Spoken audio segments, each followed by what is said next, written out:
I think what we figured out is to try and start people off with something simple that they can grasp.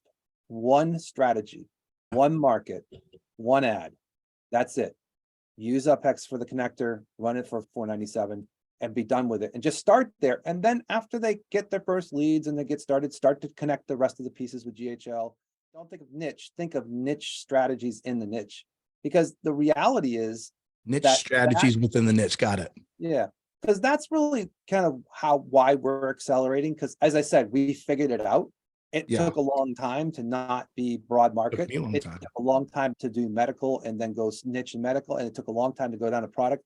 And then it took a long time to go down a strategic product within that niche. All right. What's up, everybody? Welcome to this Spotlight with Matt Coffey. So Matt, you first came on my radar. I was down in Mexico back in just a year ago, I think. And I was down there with Chase Buckner. I actually went to his office, which is above a really cool bar. And I go in there, there's skinny Chase. What's up, Chase? He's sitting there and we do the whole thing. And once we got done with that spotlight, we went down and around the corner in Puerto Vallarta, which is where he lives, of course, there's this little taco stand. So we sat down, we started having lunch, and your name came up. And he goes, man, I need to talk to Matt about this. And so that was the first time your name came up. And then I saw your head pop up maybe a couple months ago back in the UpHex community. And I was like, oh, that's the guy. Before we get too far into this, that is my introduction to you, but maybe you could do a quick introduction to folks who are watching this and an introduction to you, to your business. Yeah. You better thank me for the coolness of that building because I put the air conditioners in that office. Really? Yes. That's cool. Yeah. So Chase was my VP of Ops for 5 years before joining Go Highlevel, just before I think Go Highlevel. We were customer number 114 of Go Highlevel. Okay. So you can understand we went back to the beginning and there was a lot of Sean and stories that I could talk about. But I've been doing this for 12 years since the Middle Ages. When there was no Go Highlevel, there was no fun. It was just sell and bring people on and figure it out. And I've been through that from 2010 on. And I think the first initial years were just like anybody else. It was challenging. You just imagine 2013 were me and Josh Nelson in a Skype group with 2 other people. That was his agency 7-figure mastermind, was 4 people. That's how far back I go. Look, I started as a person who wouldn't ever be thought about as a digital agency person. I was just doing consulting, working with clients that were looking for some cost savings and stuff like that I could come in and help them. And we just ended up having discussions around websites, and then things moved on. We went on. Now it's a whole different story. There's a lot more tools and systems and structure that are in place. The interesting thing, I think both Chase and I agreed, and I'm glad you brought him up because I think it's important for people to know this, is that we really were, and he joined me out, was one of the third guys in, I think, that really joined my company. We looked for the lifestyle strategy, right? So we looked for what can we do to have a lifestyle that we want to do and have the emulation that would be correct with what our thoughts would be, right? So you can see all the equipment behind me. I'm a part-time rock star, but I think the concept is that the lifestyle that we wanted to do has been based off of Chase wants to surf. I want to go play gigs and go warm up for major acts. I've always thought of that as the answer. Like, how cool can it be? How can I make my life so cool that it's like cool? Not that you have to work all the time, but you have like activities that you really enjoy, whether it's a family or something that you want to do. And there's ways to do it, but I think a lot of people put barriers up to prevent it because there's a lot of things that we could talk about that will be part of this conversation. But I think you and I both agree it's a model that you have to think about and then execute on it. And a lot of people don't execute. And that's what we're running up against. And by the way, thank you for all you people not executing, because I'm doing really well because you're not competing with me. So there you go. How much truth is there to that? Right? You can give somebody your entire playbook, tell them how to run every part of your business and hand them over the manual. And they're still going to be like, but isn't there an easier way to get customers? You know, isn't there a way where you could like just do this one thing and then you just get customers? Just as a side note, you said you go back 12 years. So I don't go back 12 years in this business, but I do go back 8 years in this business. Remember when we would launch ads and then they went into a Google spreadsheet, and then our customers, that's how they track their leads. And they, you remember those days? They're not that far behind. They really are not. They're not that far behind. And then we thought, how cool would it be if we did this thing? Well, what is Zapier? Okay, we can make it go from here and then it'll send a text message to them. How cool would that be?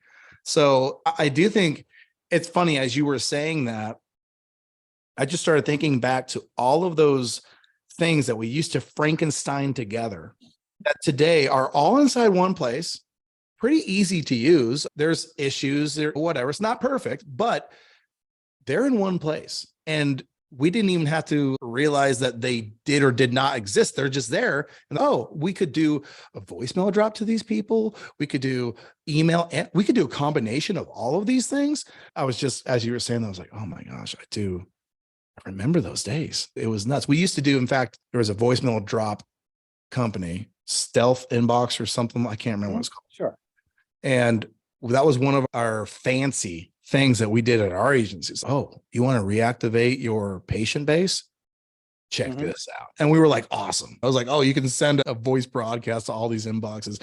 Anyway, so yeah, that's where we started. Today, talk to me about your agency. One of the things that I noticed about you're scaling and growing and you're getting customers with no excuses and you're doing it just horsepower. You're just going, right? So talk to me about what it took to build up to that, maybe.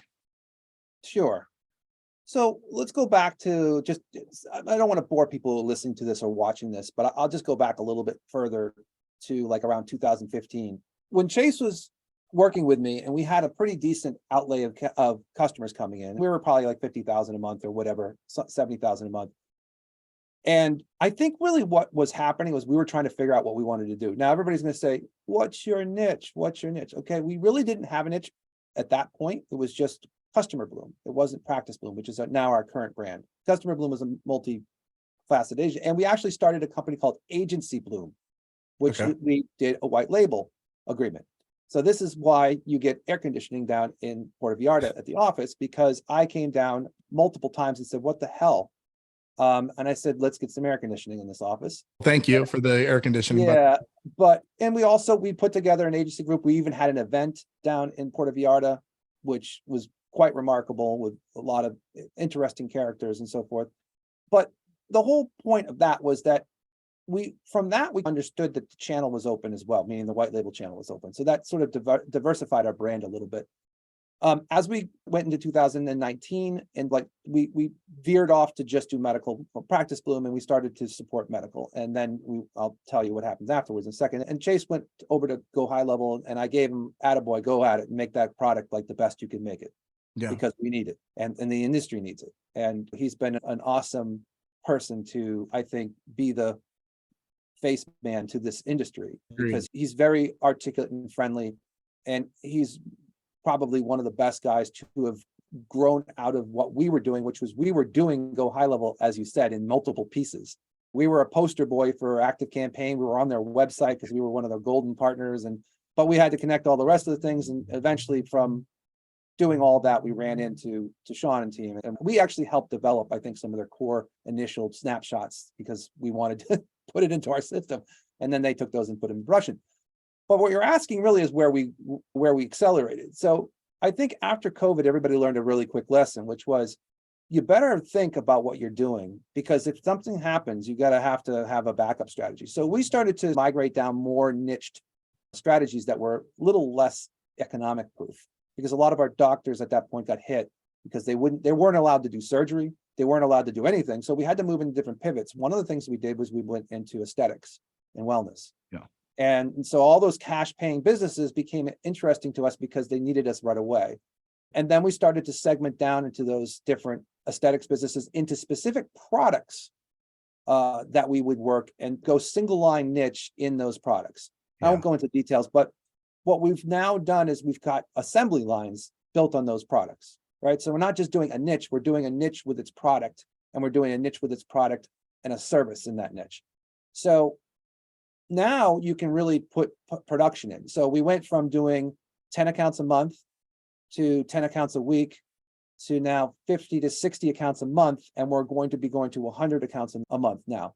And I think that it's a lesson to be learned that you really, and all the systems and productizing and all the stuff has happened over the last not really over the last year or so, as we've gotten more specifically focused into doing targeted strategies with really componentizing everything.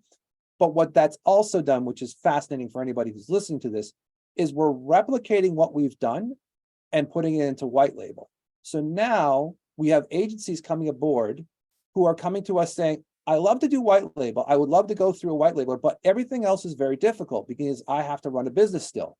I'm like, what if we just built the entire agency, the support, the connections to ClickUp, the connections to everything, and we put it basically in a box and you fulfill through us. So all you have to do is sell, and then everything else is managed, meaning the entire orchestration of building the agency out and that blueprint of building the infrastructure for support and financial, I guess, capabilities to do it all. So that's been interesting because we still have a white label department called Profit Engines, which is starting to become very interesting because I've talked to a couple of people and they're like, you know what?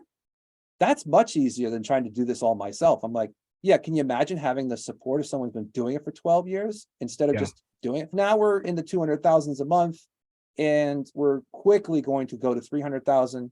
And I would assume we'll be probably closer to 500,000 a month by hopefully the end of the year. The acceleration path is a hockey stick at this point because we've got it figured out.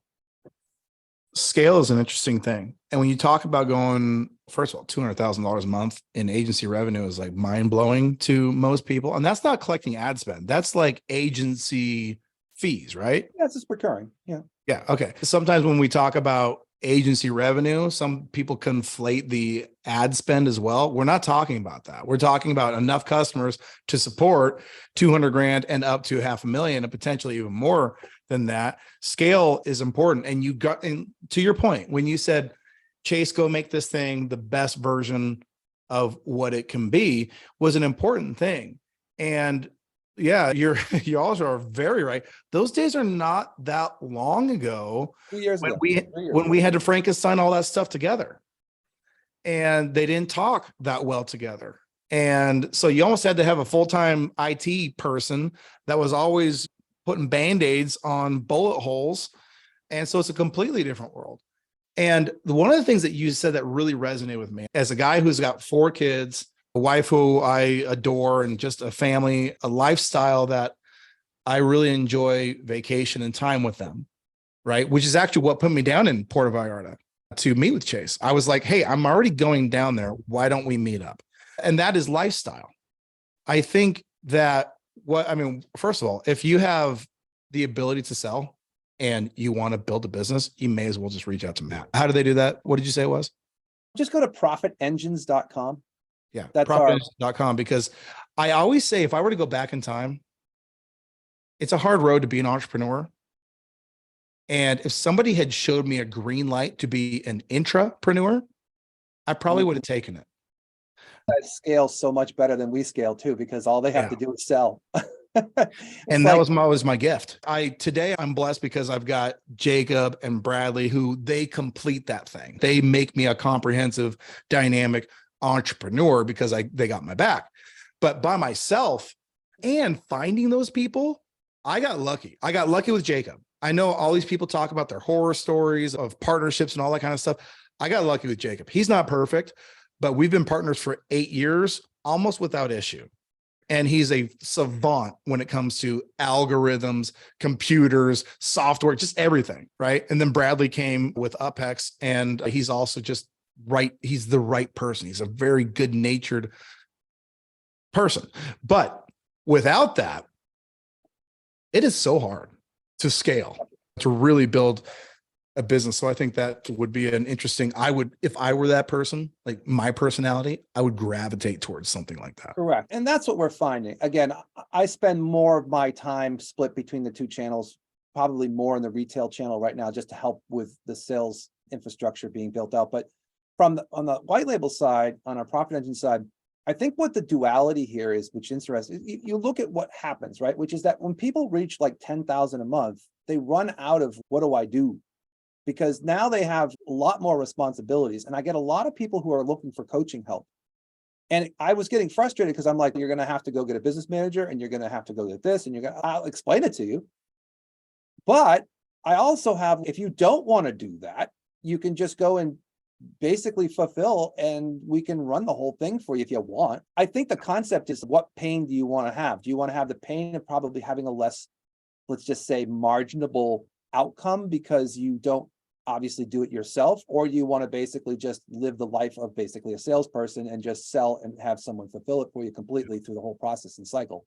And I think that's a huge advantage, especially for people who have got capital intensive engagements with relationships that they have, where they can basically process single line. We're dealing with somebody right now who's got this deal with these opticians, and they're like, okay, I'm going to bring in 10 this week. I'm like, really? Good. Because they have the relationship and they don't want to do anything except to just basically do the numbers. I think it's an interesting paradigm that we're finding right now, which is that if you've got smart people that support you, then, you don't have to build a team anymore, which is cool. Yeah, I agree.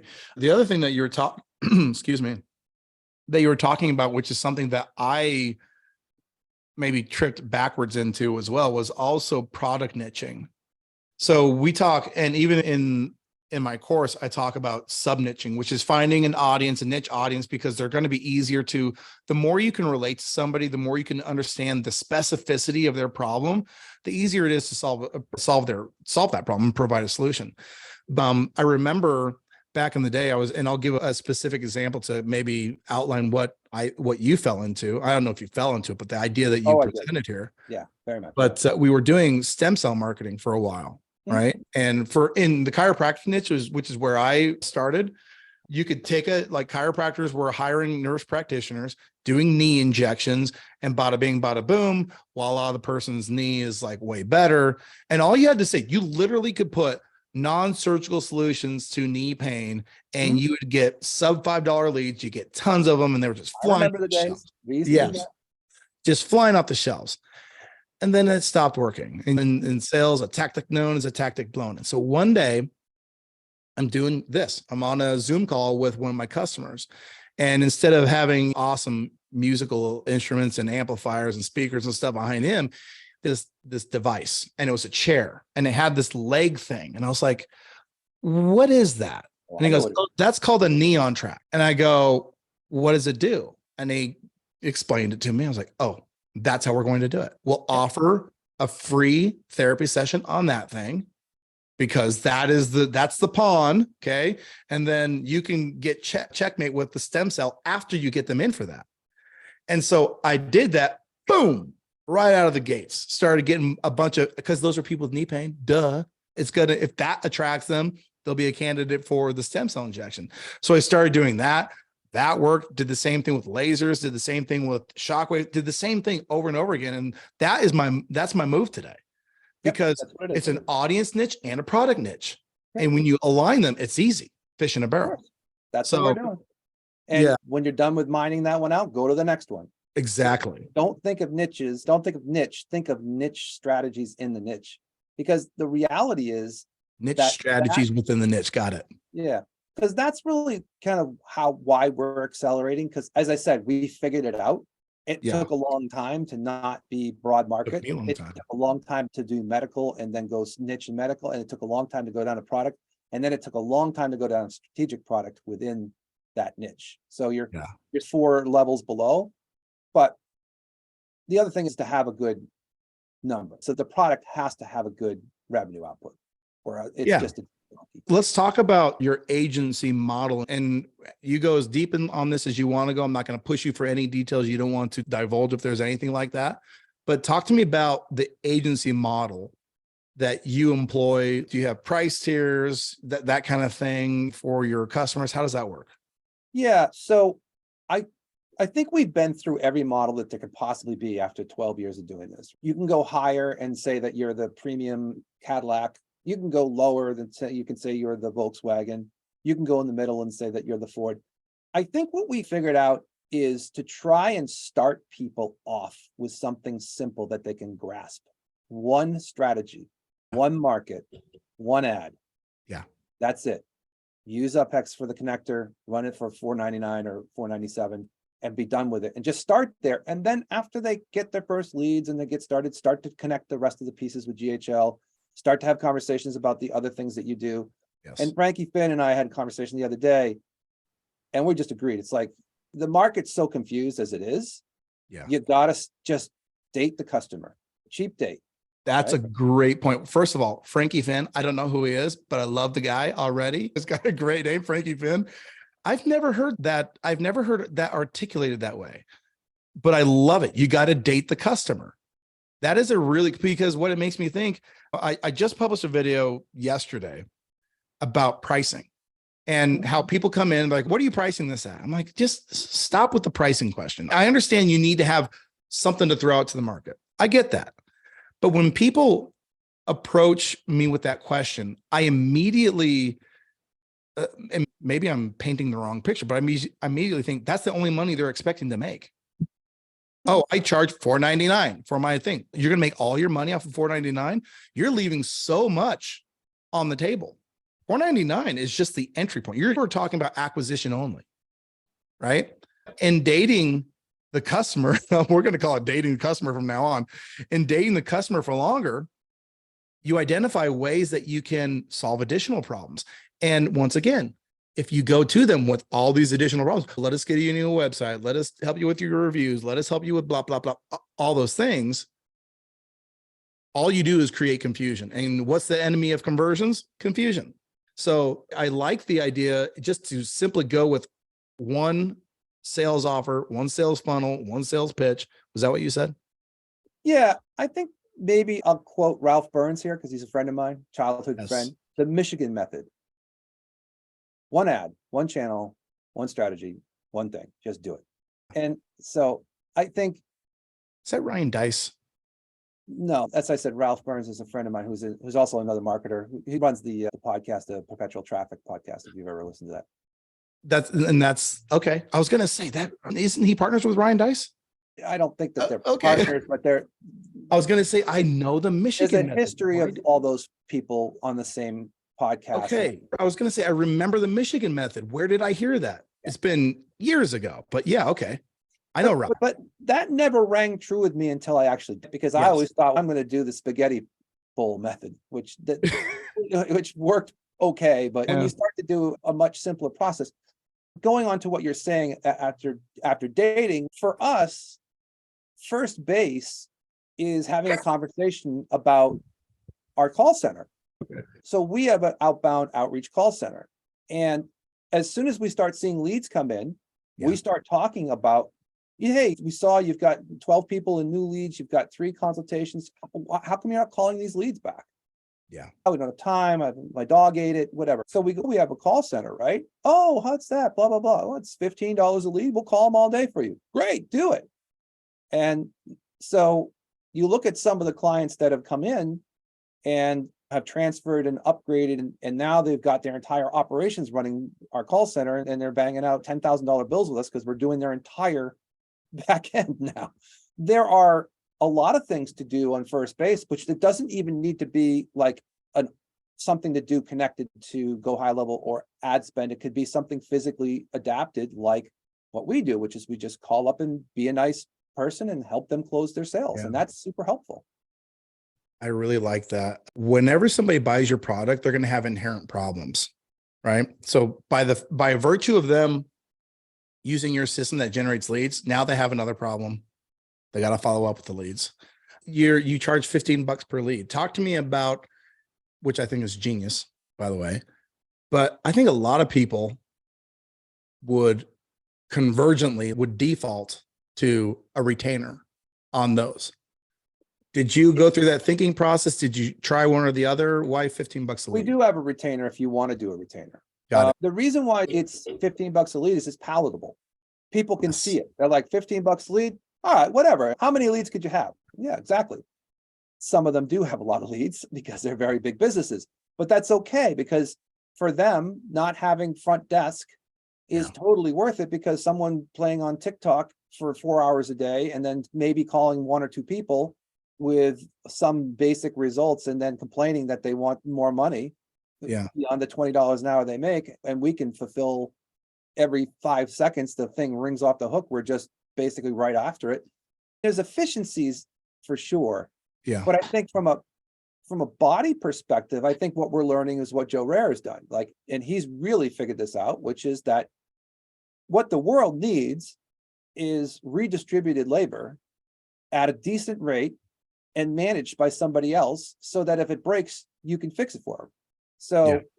I think that's the other piece that people don't realize, is that a lot of people don't know what we can do with hiring offshore and managing. And I think it's just a matter of course that when you start having conversations with customers and you bring in a time savings or a cost savings to them, that's a much easier pitch than trying to add money to the bill. They're thinking this is saving money because you're taking someone off the line for them. And they're like, good, I can get rid of Sally, who does nothing but complain and wants $20 an hour, and I pay her and she does nothing.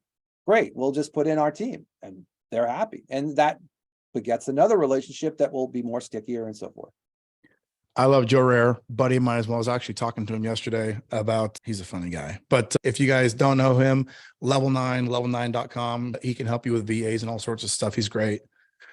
And something that I learned the first time, so Joe Rare was the very first person outside of, I don't remember how I heard of him. He was the first person to learn about UpHex before UpHex went anywhere else. And we were using it in our own agency. And I think he had we were looking at hiring level 9 for something. And I showed him, I'm like, hey, you're in the high level community, check this out. And he's like, oh, this is amazing. But it would have to do X, Y, Z, like these different things. I said, okay, we can add those in. That's cool. We'll do that.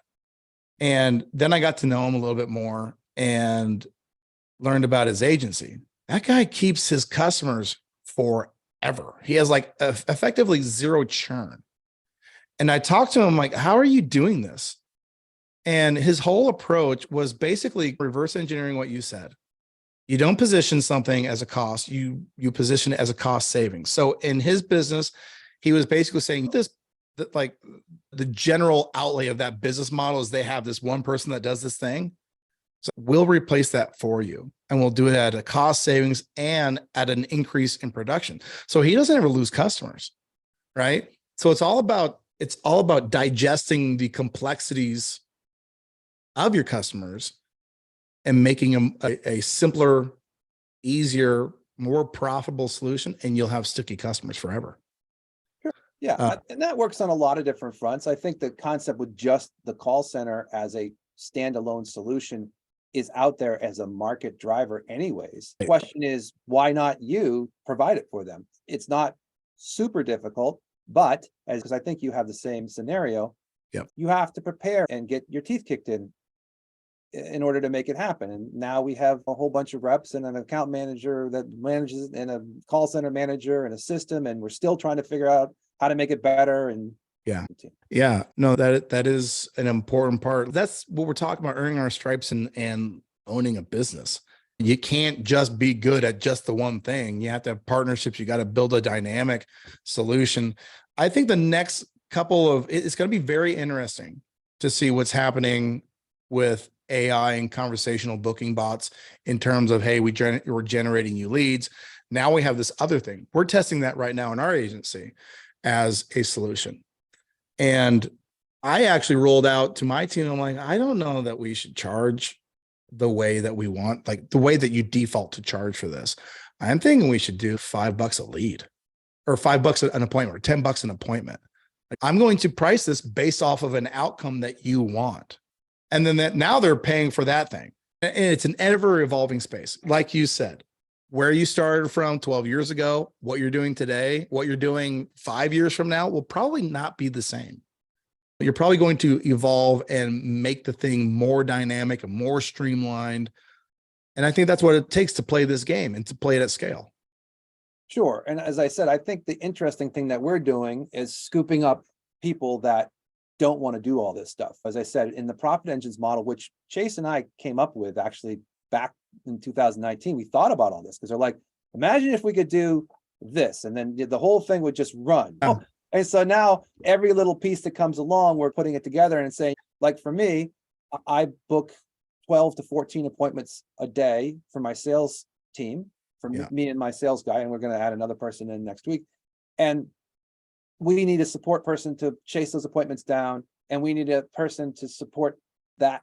And I'm like, what if we brought that over and duplicated it for an agency and did that for them? But there's like everything that we do that because we're so efficient now, and because things are moving at such a pace that is remarkable, or it's, at least for me, I think it's pretty damn good to see 3 to 5 accounts going onboarded a day without any hiccups. Yeah.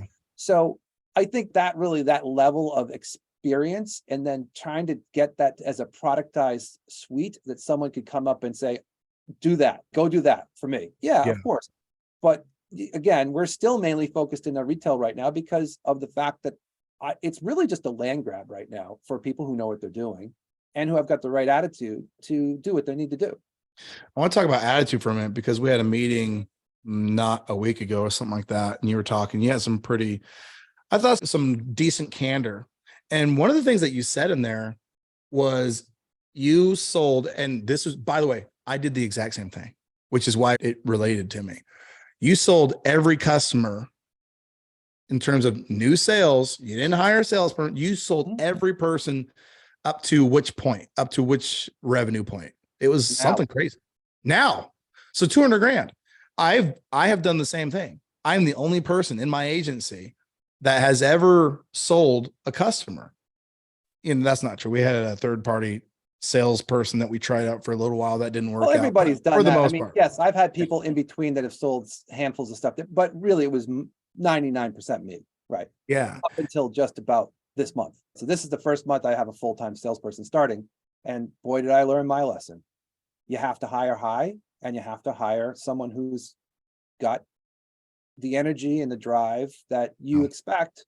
Very difficult to find the right combination, but they are there and they are waiting for you. You have to pay a lot more than you want, but what it's done is it's immediately got me to go cross channel and back over to white label, go support the white label. So now I can start to do other things. And I think I don't suggest for people to do what I did from a sell all the way to 200,000. I think that's a bit extreme.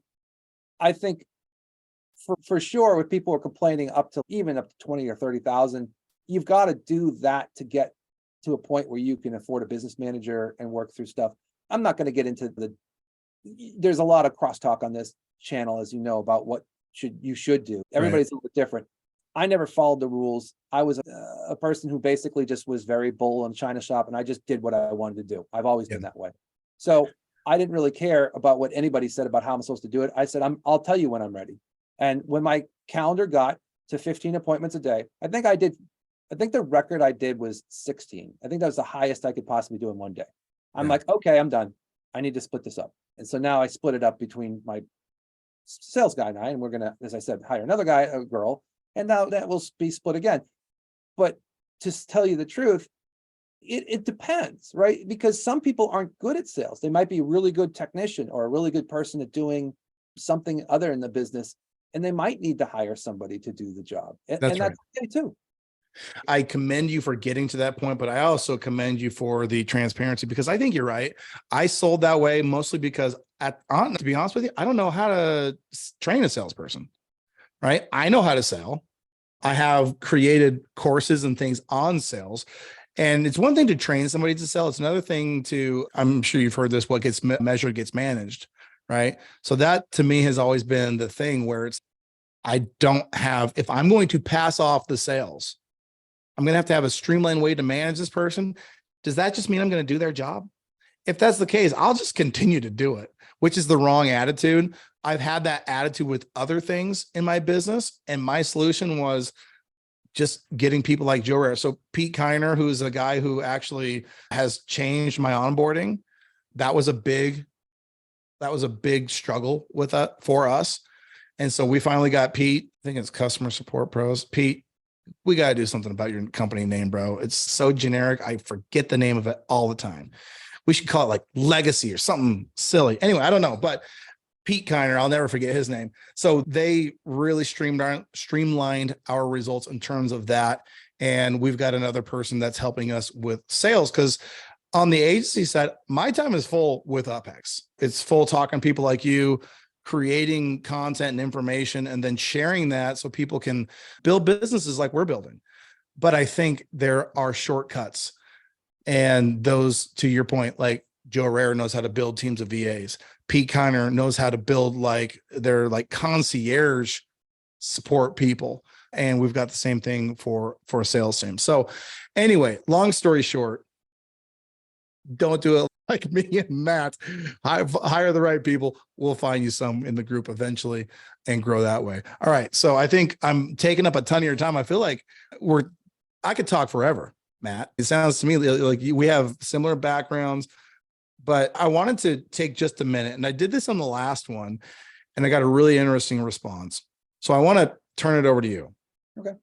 I have a feeling I might know your response to this, but I'm not going to. I want you to talk to the person with 0 to 5 clients. Okay. They've got Highlevel all set up. They've got UpHex. What do you tell that person to do over the next 30, 60, 90 days to get past that 5 customer? The 5 customer I've observed that once 5 happens, boom, it's like we unleash a dam in a way, but it's getting to that 5. So what do you tell that person in the next 90 days to do if they're at 0 clients? You're asking a very difficult question because I don't have any particulars around it, but I'll give you my best answer. Okay. There isn't an answer to your question. The answer to the universe is you have to put in maximum effort at all times, all the time. Yeah. To get things done. And you're going to have to start to think about what are the people and things that you can do to bring in immediate revenue to get your first person on board that will be your business manager.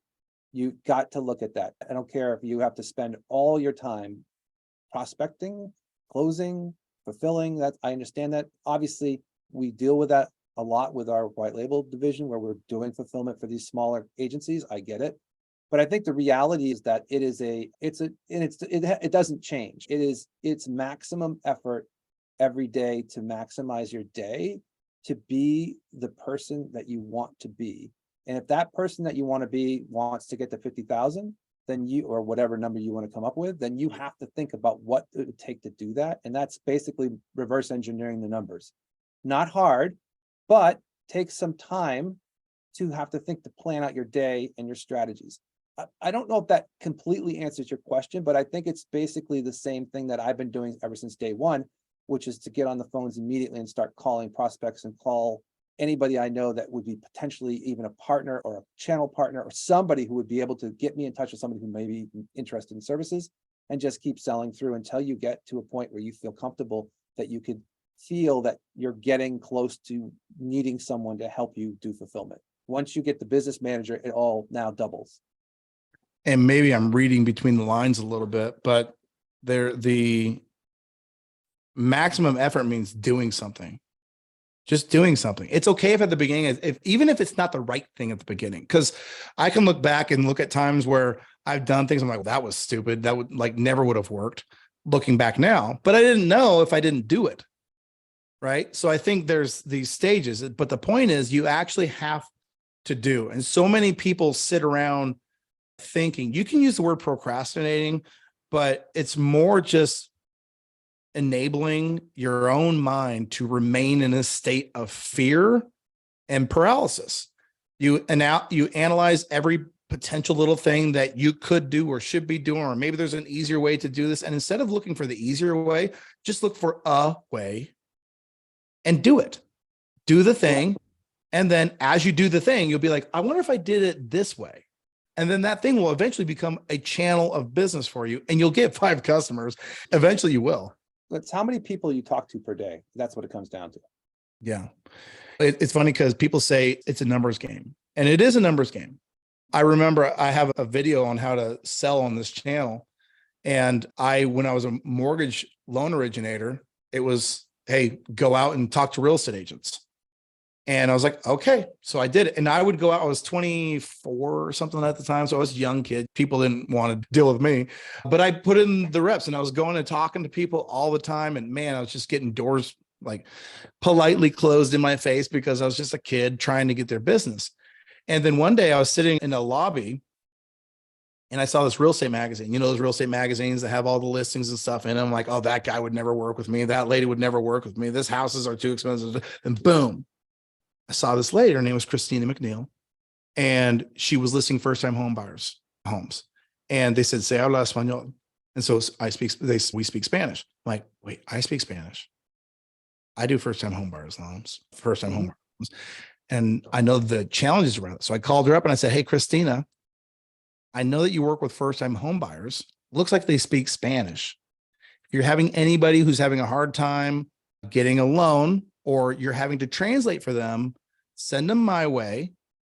I speak Spanish. I'd be happy to help them out. Yep. Boom, 5 deals that day. Sure. So There's there all is sorts of ways to do it. Yeah. Right? So there is, but if I hadn't done the imperfect action, I wouldn't have learned about the perfect, not perfect, the better action. Right. Yep. So I think you're right. I think the learning's in the doing. So I hired telemarketers out of a prison, my first hire for really, telemarketers. Yep. there you You go. sell crack cocaine, you can sell this stuff. We're going to open the episode with that. If you can sell crack cocaine, you can sell this. That's amazing. Yeah. And they, for $25 an hour, I let them loose and they just called and murdered people and just got me my schedule booked. And I shouldn't say murdered people. That's a wrong way to put it. Yeah, that's a plan. But they closed appointments. They basically bullied people into appointments. It was great. So when I got there, people were receptive and they're like, okay, yeah, blah, blah, blah. Again, you could certainly find other resources that can help you build appointments. How many people are in your email and LinkedIn and selling appointments? I don't know if that's the right way to do it, but there are ways to do it. And I won't get into the details right now, but certainly, beyond we run ads, we have organic traffic, we have different ways to get leads and building your business. But I think the reality is that all these action steps, you just have to do them, as you said, maximum effort. Now, if you're in that stage of 0 to 5, it's just, look, what did you have for breakfast?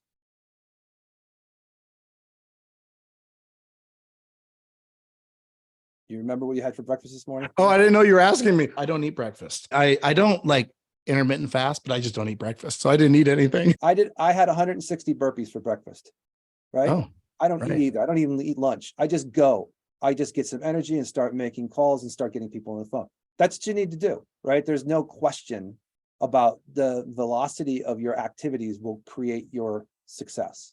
Yeah. I love it, man. Thanks for being on this. I think hopefully people watching just see the intensity and what it takes to go out there and win, because there's a lot of, and to your point too, there's a lot of ways to do this, but at the core, just do it. Just get out there and get it done. You'll be all right. Yeah. Make it happen. 100%. Matt Coffey, you're the man. Appreciate you doing this, buddy. Yeah, go see us one of these days. If you're out in New Jersey or New York area, we're playing locally here, warming up for a 38 special in a couple of weeks up at the Sussex Fairgrounds. Do you have a website for your band? Yeah, it's mattcoffey.com. Love it. Cool. Yeah. Go check it out, guys. And it's COFY. Yep. Awesome. Yeah, I have long hair. It's all behind me though. Awesome, man. Appreciate you. Thank you. Take care.